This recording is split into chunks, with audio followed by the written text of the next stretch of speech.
ರೈತ ಬಾಂಧವರಿಗೆ ನಮಸ್ಕಾರ. ಇವತ್ತಿನ ವಾರದ ಮಾತಲ್ಲಿ ಅಡಿಕೆಯಲ್ಲಿ ಬಹುಬೆಳೆ ಪದ್ಧತಿ ಹೇಗೆ ಮಾಡ್ಬೋದು ಅನ್ನೋ ಹಿನ್ನೆಲೆಯಲ್ಲಿ ಒಂದಿಷ್ಟು ಮಾತಾಡ್ತಾ ಹೋಗೋಣ.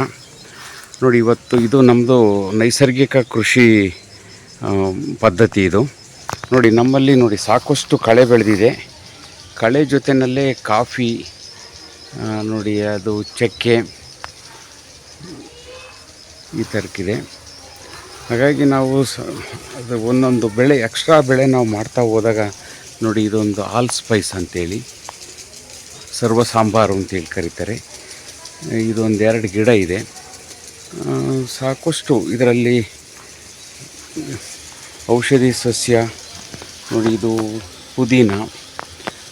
ಹೇಗೆ ಸ್ವಾವಲಂಬಿಗಳಾಗ್ಬೋದು ಪರಿಪೂರ್ಣವಾಗಿ ಅನ್ನೋದಕ್ಕೆ ನೋಡಿ, ಇದೆಲ್ಲ ಕಾಡು ಬಸಳೆ, ಇದು ಔಷಧಿ ಸಸ್ಯ. ಈ ಥರದ ಬೆಳೆಗಳನ್ನು ನಾವು ಬೆಳೀತಾ ಹೋದಾಗ ನಮಗೆ ಸಾಕಷ್ಟು ಉತ್ಪನ್ನಗಳು ನಮಗಿಲ್ಲಿ ಆಗ್ತಾ ಹೋಗ್ತವೆ. ನೋಡಿ, ನಾವು ನೈಸರ್ಗಿಕ ಕೃಷಿನಲ್ಲಿ ಸಮಗ್ರ ಬೆಳೆ ಪದ್ಧತಿನಲ್ಲಿ ನಾವು ಮಾಡೋದ್ರ ಜೊತೆಯಲ್ಲಿ ನಮ್ಮ ಎಲ್ಲ ಕಾರ್ಯಗಳಿಗೆ ಶ್ರಮಕ್ಕೆ ಸುಲಭ ಆಗೋಂಥದ್ದು ಮಾಡ್ಕೊಂತ ಹೋಗ್ಬೇಕು. ನೋಡಿ, ಇದು ಸ್ಪ್ರಿಂಕ್ಲರ್ ವ್ಯವಸ್ಥೆ ನಾವು ಮಾಡಿದ್ದೀವಿ. ಇದು 40 ಅಡಿಗೆ ಒಂದು ಜೆಟ್ ಕೂರಿಸಿದ್ದೀವಿ. ಇದು 40 ಅಡಿ ತನಕ ಹೊಡೆಯುತ್ತೆ.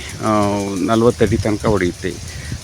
ಈ ಥರದ ನೀರಲ್ಲಿ ಒಂದು ಮ್ಯಾಕ್ಸಿಮಮ್ ಅಂತಂದರೆ ಒಂದು 4 ಅವರ್ಸು 4 ಗಂಟೆ ನೀರು ಕೊಟ್ಟರೆ ನೀರಿದು ಪರಿಪೂರ್ಣವಾಗಿ ನೆಂದು ಹೋಗ್ಬಿಡುತ್ತೆ.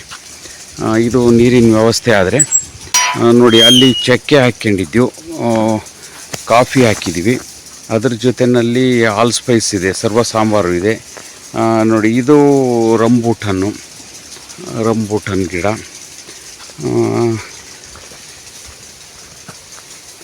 ರಂಬೂಟನ್ನು ನೋಡಿ, ಇದು ಸೀಬೆ ಗಿಡ.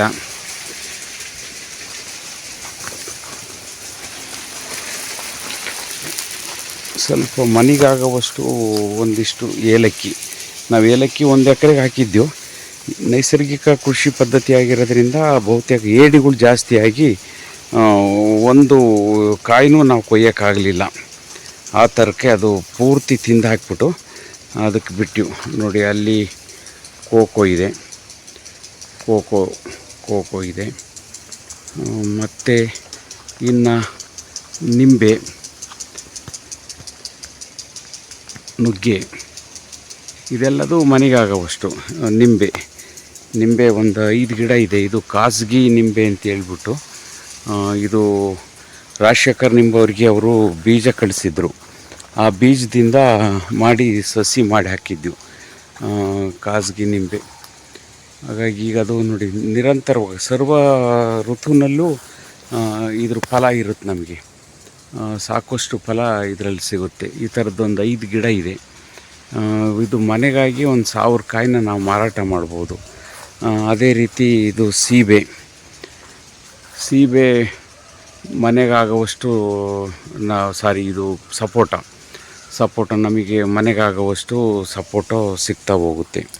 ಹಾಗಾಗಿ ಒಬ್ಬ ರೈತ ನಮಗೆ ಮನೆಗೆ ಬೇಕಾದಂಥದ್ದು ಸರ್ವ ಋತುವಿನಲ್ಲಿ ಸಿಗೋಂಥವನ್ನ ನಾವು ಆಗ್ತಾ ಹೋದಾಗ ನಮಗೆ ಸಾಕಷ್ಟು ಆಹಾರ ವಸ್ತುಗಳು ನಮ್ಮಲ್ಲೇ ಉತ್ಪತ್ತಿ ಆಗ್ತಾ ಹೋಗ್ತವೆ. ಆ ಹಿನ್ನೆಲೆಯಲ್ಲಿ ನಾವು ಮಾಡ್ತಾ ಹೋಗಬೇಕು.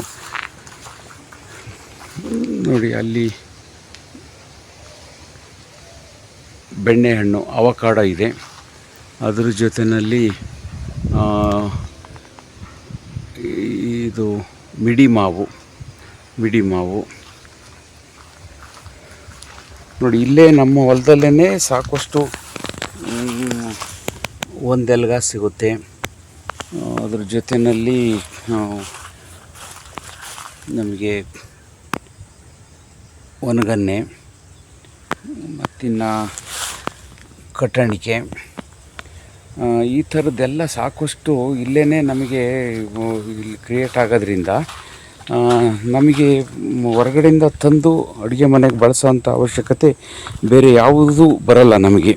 ಹಾಗಾಗಿ ಇಲ್ಲೇ ನಾವು ಸಾಕಷ್ಟು ಬೆಳೆನ ಬೆಳೀತಾ ಹೋಗ್ಬೋದು.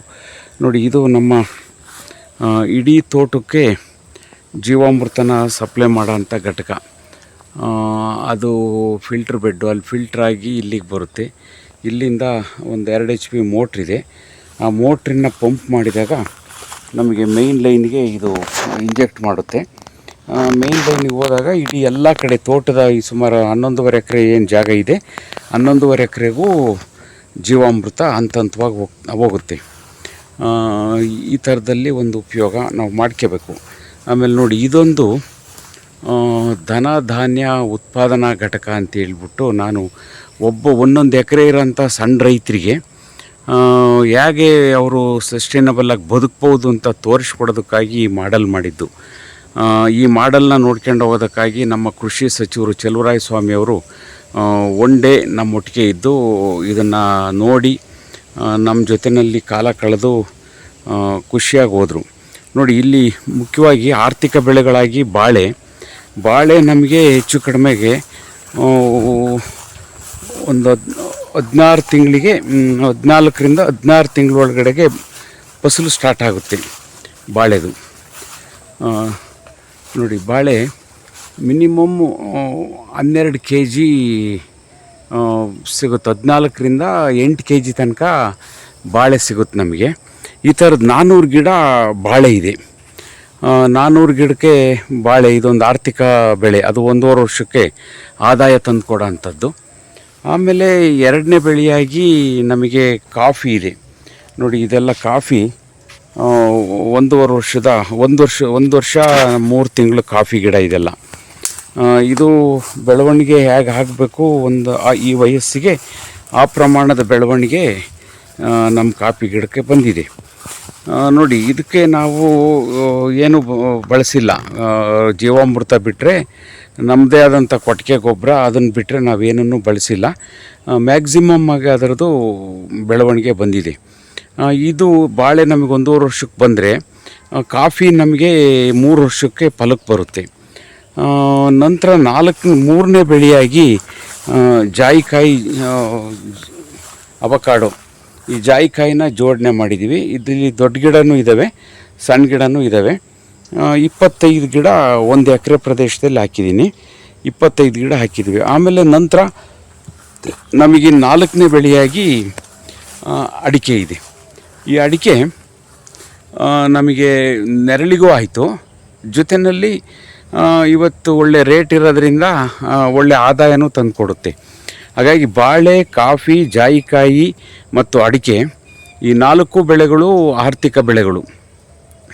ನಂತರ ನಾವೇನು ಮಾಡಿದ್ದೆವು, ಮುಂಗಾರಲ್ಲಿ ನೋಡಿ ಈ ಸಾಲು ಏನು ಕಾಣುತ್ತೆ, ಇದರ ಮಧ್ಯಕ್ಕೆ ಅವತ್ತು ಕೃಷಿ ಮಂತ್ರಿಗಳು ಬಂದಾಗ ಇಲ್ಲಿ ಭತ್ತ ಇತ್ತು, ಈ ಭಾಗದಲ್ಲಿ ರಾಗಿ ಇತ್ತು, ನಂತರ ತೊಗರಿ ಇತ್ತು, ಮತ್ತು ಅಲಸಂದೆ ಇತ್ತು, ಇನ್ನು ಹೆಸರು, ಉದ್ದು, ಅವರೆ.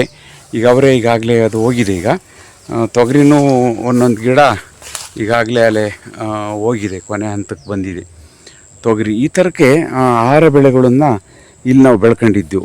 ಒಂದು ಕುಟುಂಬ ಯಾವುದೇ ಖರ್ಚಿಲ್ದಂಗೆ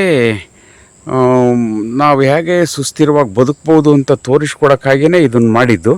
ಇದು ಸಕ್ಸಸ್ ಆಯಿತು.